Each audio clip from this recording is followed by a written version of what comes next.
You're welcome back. It's still AM Chat, and we are on to the discussion segment.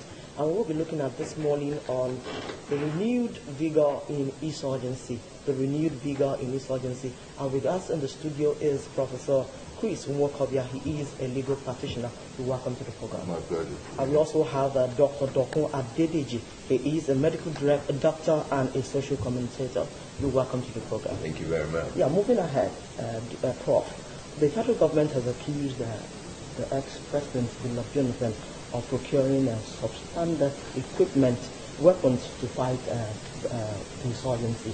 And the Minister of Information has also said this has also affected the results of the military because of the substandard equipment. What do you make out of this? I think that the first thing to know, I didn't expect that we'll get back to that.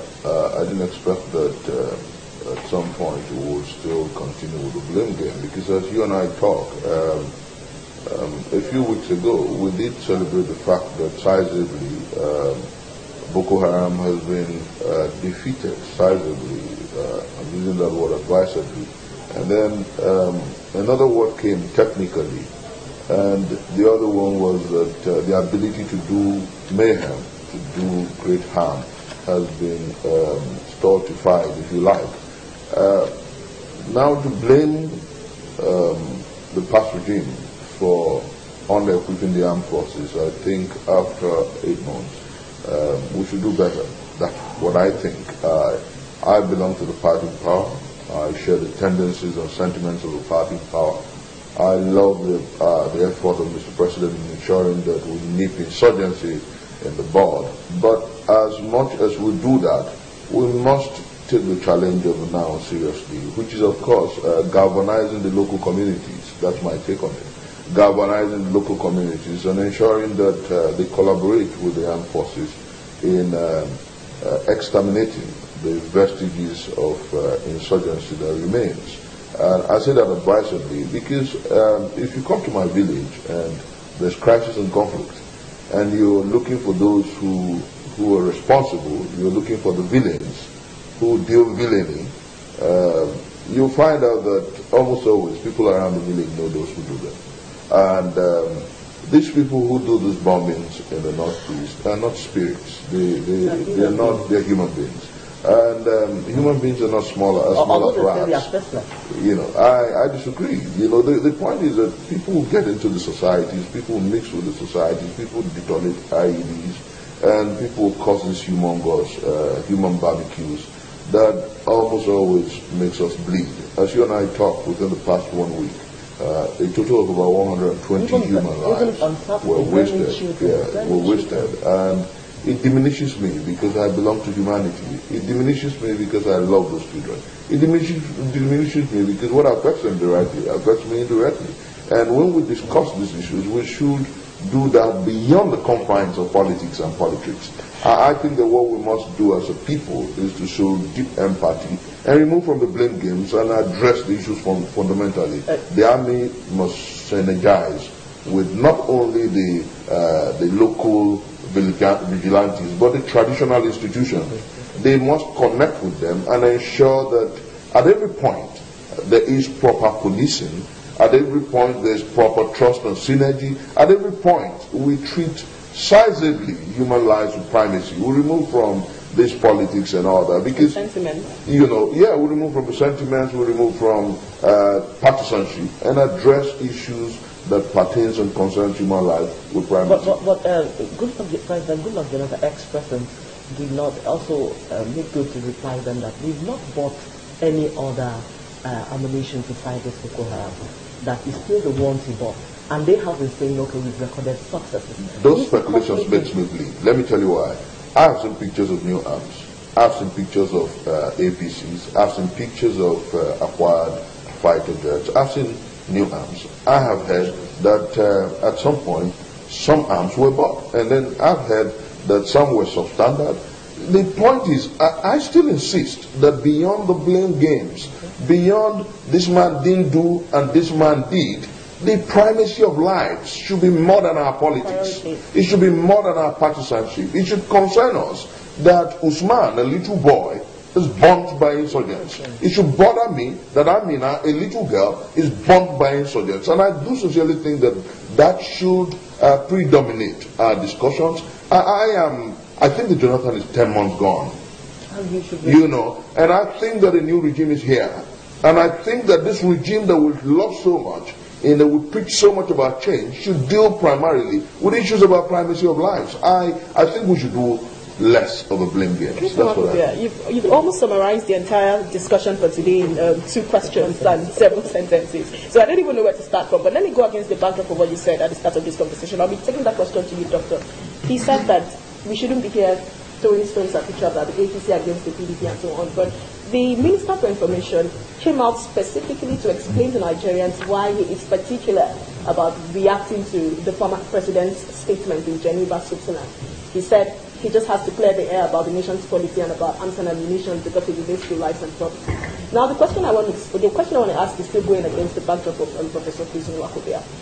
If the last administration are actually alleging that they bought arms, and it's the arms that this administration is fighting the battles and weapons with, the last administration is also alleging that the success of this administration is near impossible without their input. To an extent, if we were still playing the blame games, would we be on the right track with those comments that this administration's success, to an extent, has a bit more to do with the last administration? Where would you stand?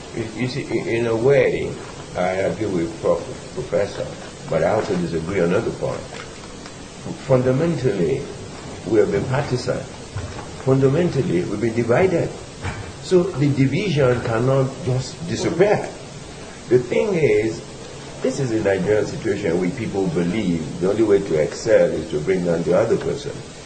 And what had happened fundamentally was this had not been very well handled from the very beginning. And why the present government is saying this, because it is that situation that is transcending into now. So the thing is, arms and ammunition were not bought. The ones that were bought were substandard. We've read in the papers how instead of APC they bought bullion vans and then they dressed it up. So if things were not bought, they were appropriate for what to be used, that is what we're still seeing, the consequence of what we're saying. I don't think, contrary to what Prof said, that the intention is to blame. Jonathan may be gone 10 months, but the residue of his bad leadership faces us. It's just like everybody still says, oh, if not for the army, Nigeria will not be like, why would you blame the army? They've been gone like 30 years. So the thing is, it doesn't disappear. If you cut my leg, and tomorrow you want me to make me wrong, I remember that you cut my leg. So the thing is, let us be careful as we say. We can look dispassionately at this thing and say, well, no, blame game. I don't think really it's a blame game. I think it is the consequence of what had been. And we're still reaping it. Just a moment. I'll still come back to you, Professor Chris Nwakobia, to react to that. But very quickly, I'd like to find out from you, Doctor. If still looking at the terrain, I mean, the international communities, members of the international communities would say the former president left a legacy for Nigerians. Like, he's a peacekeeping man. He's very humane in his dealings with people and all of that. I personally listened to his conversation with journalists at Switzerland, and he was very particular about saying he did not want to talk about the nation's policy and so many issues going on around Nigeria. Now, back to arms and ammunition. If you're looking at the arms and ammunition that were bought by the past president, if the past president is claiming not to know about the whereabouts of these ammunitions, claiming not to know about how these ammunitions were bought, to an extent, do you think it's reasonable? Because I listened to the entire conversation on international TV. I just as first, I tried to... Not knowing what went on. I tried to distance myself from those things. Particularly, I'm 100% against Jonathan. I can't stand him. And I must be very honest with you. He was grossly incompetent. I mean, the MD of my company can't say to me, I worked in Cadbury when we had the issue in 2006. Who carried the can? The MD. You don't come tell me you had a department and you said to me the department and you didn't know what happened. Look, honestly, it shows complete dereliction of responsibility. I mean, it shouldn't be. Honestly, somebody should advise that man to stop talking. Okay, Professor Chris Nwakobia, how would you react to this? Interestingly, I'd say that sizably, my brother and I agree. I share the sentiments about our immediate past president. I think that the buck should stop on your table, and if what you do is almost try to shift it, then it shows incompetence. I hold a position. But let me say this, that if now that there appears some kind of resurgence of insurgency, and just last December, we celebrated the fact that Boko Haram had been defeated technically, and that brings some contradictions. Yeah. That's my point. I have told people consistently that I live, my God is truth, my faith is love, and I care about what happens to my nation and my people.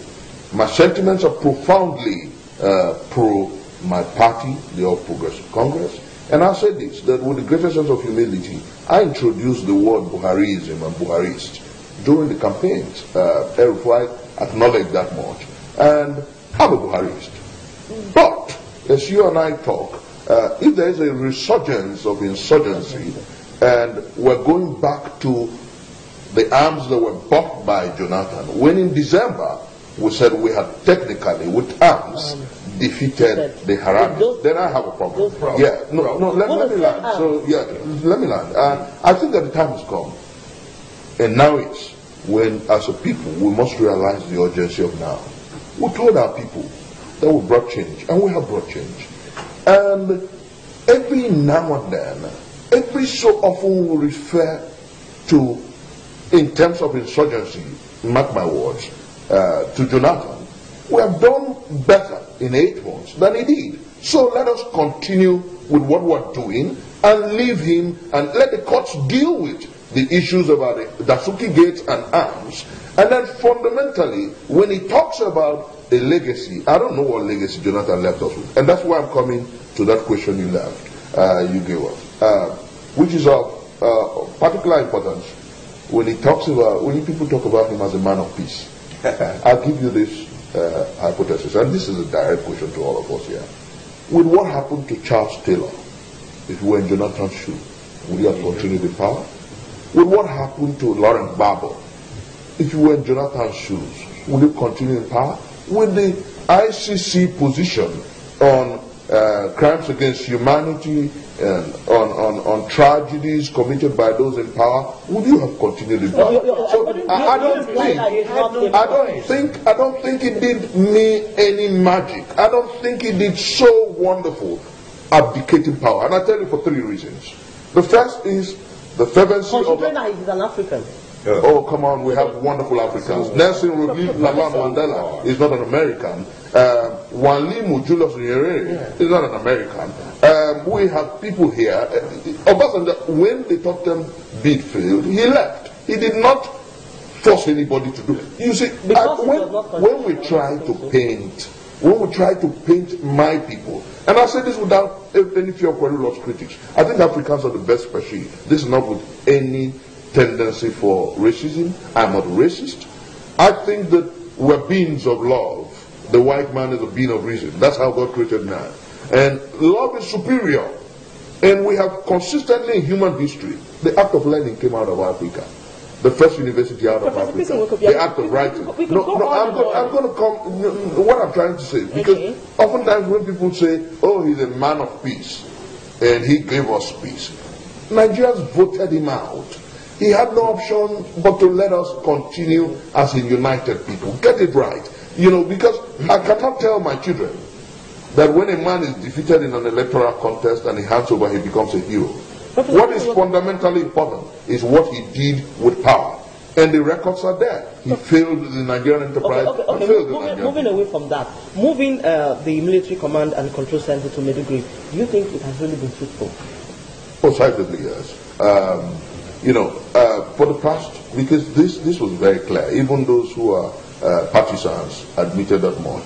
For most of January, there was some kind of quiet, most of January, until lately when we saw, because of course, and besides, no longer under Boko Haram control, under Nigerian Armed Forces control. So when you have the vestiges, the groans of a dying system, you have this kind of quote-unquote re-insurgence of insurgency. But as you and I talk, there's something fundamental that we can't take away. These people are increasingly being decimated. Even the blind can see it. Even the deaf can hear it. Even the dumb can hum it. The truth is that as you and I talk, fundamentally, these people are being decimated. And I believe that sooner than later, this country will enjoy relative and considerable peace. My simple advice is that once the gallant men continue at the battlefront, there must be a proactive effort at engaging the people and re-emphasizing our oneness as a people, re-emphasizing our togetherness as a people, re-emphasizing the power and the primacy of the green-white dream. Listen, from everything you've said, it takes time to actualize all of this. I mean, talking about oneness, talking about togetherness. It's a process. The process takes time. Processes don't just happen. They don't just happen overnight. Not decades and centuries. If you're proactive and committed to it, you can achieve it. Processes don't come up overnight. You know, just like what happened in December. I think it was in December when Alhaji Lai Mohammed gave a statement that Boko Haram had been technically defeated and that they needed a specific time. I think it was a month or two. He gave up a specific frame time work. And some Nigerians were like, you don't need to be very specific on the time frame, because when you're specific on the time frame, I mean, our hearts would start pulsating and so on and so forth. So if we're talking about the fight against Boko Haram, some would say the APC government or the APC party is a party of propaganda. I don't know how true that is to an extent. A lot of people would say that to an extent. Some would say they overemphasize on issues. If they're particular about this, they go on and on and on about it. In the fight against the insurgency, yes, does it seem like we're doing more of the talking than the actions, or more of the actions than the talking? If you were to wait from the 1st of January to this point. You know, I have a different opinion to all this. I see a lack of understanding in this country that bothers me. From all parties? Everywhere. Even people, press, everyone, media. You see, let me tell you something. When you say renewed vigor, that's questionable. You see, one thing that people forget is this. These people, as Prof said, and don't let me say PC, I'm not a party man, but I'm a Nigerian. You see, when people begin to put emphasis on Boko Haram is dead, technically. But let me tell you, the individual can do more harm and havoc than a group of people come into a town to fight a war. They can come into any city to fight, but they can send people to kill. You see, it comes to you and I. If you go to a ShopRite, go and see the carelessness there. Go to every major area of collection. Let me give you an example. You go to a place where MTNs come and register. Come and see the crowd there. Who checks the crowd? Who does? Nobody does. And somebody comes and puts a nylon bag, he's willing to die. And then he kills 100 people. That makes noise. Because it's a collection of people. Those are sub-targets. Don't let us divert our strength and dilute our success with little skirmishes. And then politicians are coming to look, honestly, I'm beyond politics. We're talking about human beings. Amina is not a PC. Sorry. Bala is not a PC. Sorry to interrupt you. You just cited an instance like a city mall. Everybody's careless. But now, if we were to go in by the standards, I mean, there's a federal government, there are state governments, there are local governments. There are people who should be in charge of states, there are people who should be in charge of local governments. Look, I mean, the bulk of work is let me tell you different aspects. You know, just as we've been discussing, there's too much of throwing responsibility to other people. Security is your responsibility, it's not government's responsibility. But how much does the Nigerian citizen understand that security is my responsibility? Creating awareness. No, let me tell you something. That is where we must, those are the areas we need to be working now. And that's what the job of the media. You see, government is a collective. It is not about people in government. People in government represent us. We are just part of the people. You see, government cannot succeed. Like Buhari is fighting corruption. Do you think he can succeed without us getting connected? He can. He can't stand on Lagos Street and stop a man from jumping traffic. You and I can. So unless we get it, you see, Nigerians don't have a connectivity where like this, aloof, and then we want things to change. It doesn't work. The thing about security is what I think the media should focus now is how to tell people about awareness. Look, when I'm driving, I'm not careless. I'm going to my house, I see a car has been following me.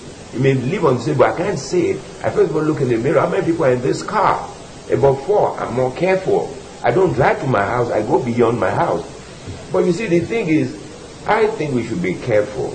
Let us not fear the imagined success of these Boko Haram people. They'll come. But I'm taking this question to Dr. Chris in Wakobia. Against the backdrop of what he said. We're talking about arms and ammunition from the past and present administration. Let's not forget, but I just want to touch on what he said.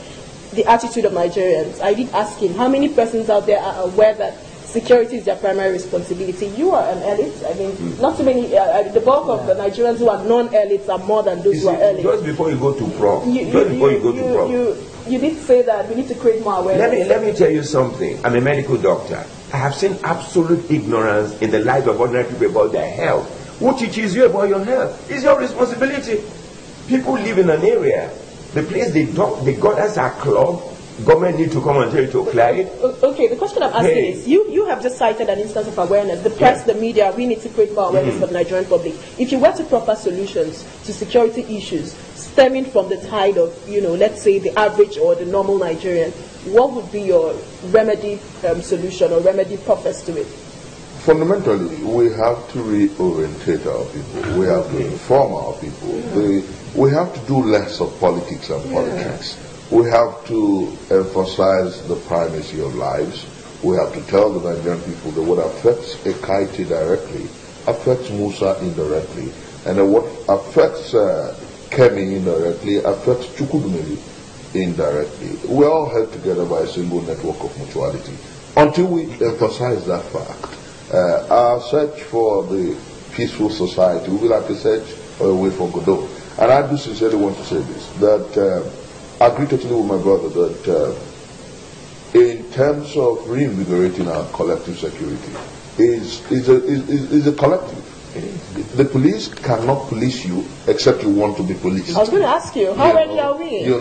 And you must inform. We must do that in our local dialects. We must do that in English language. We must do that everywhere. We must begin to tell our people that rather than blame government for this quote-unquote imagined reinvigoration of insurgency, we must take responsibility. Like I said in my opening, the traditional institution must wake up to the challenge.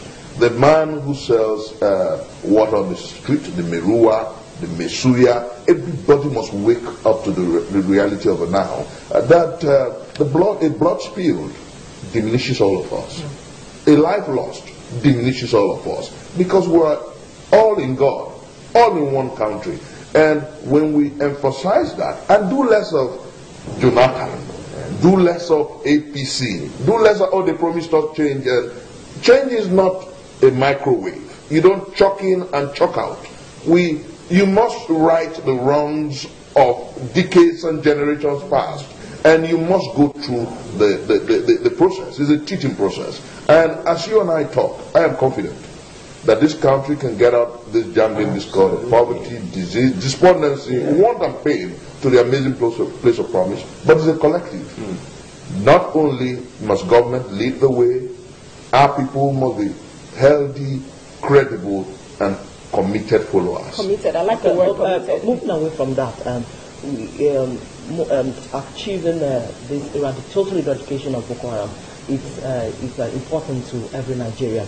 But the military seems to be experiencing some challenges. The service chiefs met with the president on weather and shortage of logistics. What should this administration be doing? Because challenges is not what we want to hear now. You know why I laughed? That again brings us back to the confines of proper information management.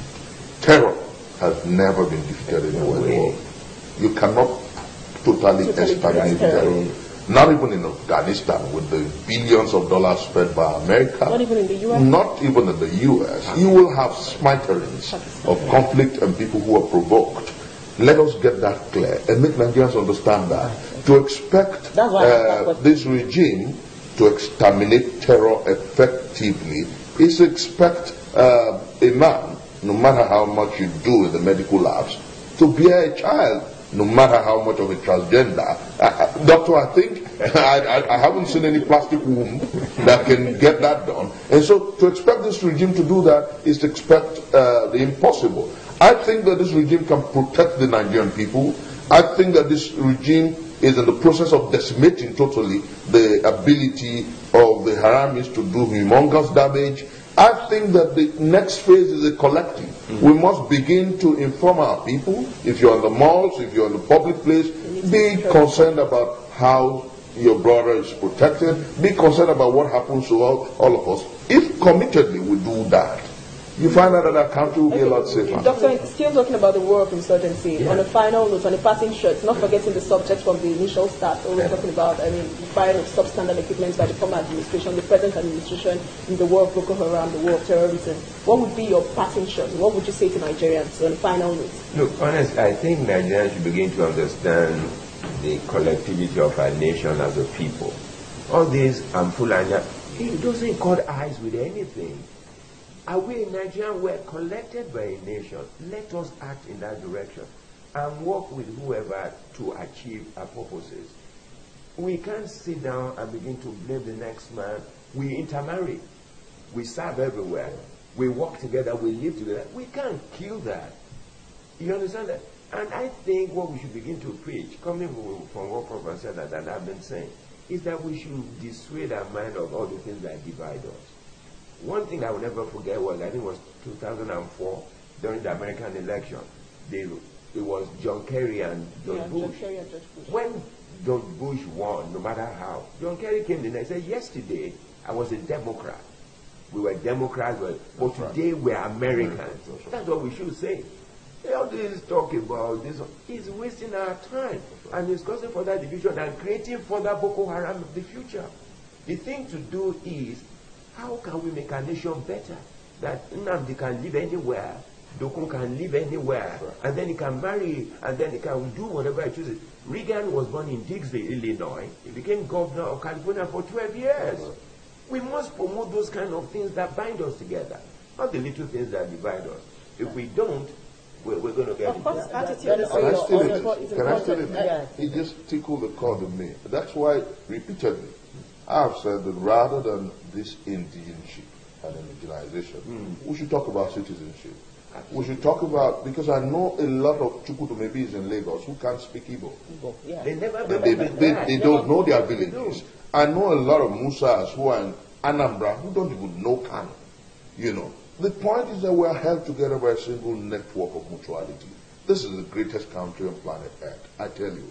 This is a country where you can plant and harvest 4 times in a year. This is a country that's blessed with oil, liquid gold, amazing mineral resources in the north. If we sit together, work together, and maximize our potentialities, we will lead not only Africa, we will lead the world. Very quickly, Christian Wokobia, would you agree that there are aboriginals everywhere? Aboriginals in every part of the world, every nation, if we have a common understanding, should I suffice to say that whether or not we're aboriginals from where we come from or where we live, if we have a common understanding, we can always function properly. Quick one, all over the world. But indigenship does not have any problem with understanding and recognizing aborigines. Australia has aborigines and they're fundamentally recognized. America has the Red Indians and they're recognized. I think that what we must understand is that the new world, my dad told me about 10 years ago, that when you people talk about the world as a global village, my son, I see it as a global bedroom. Because you stay in your bedroom and you visit every part of the world. So I think that the reality of it now is such that we must remove ourselves from the tiny cocoons of ethnicity, creed, and of clan. And think about a great country that can make real the promises of democracy. Doctor, I know you have some more points to make and some more issues to touch on, but we ran out of time on this particular segment. We're taking a break right now to return with the second side of the discussion. That's the flip side. We're talking about elections in Abia State. I hope I got that right. Yes, Abia State, Akwa Ibom State, and of course, Taraba in view. So we'll take a short break now. We'll be back again for the rest of the program. Please don't go away.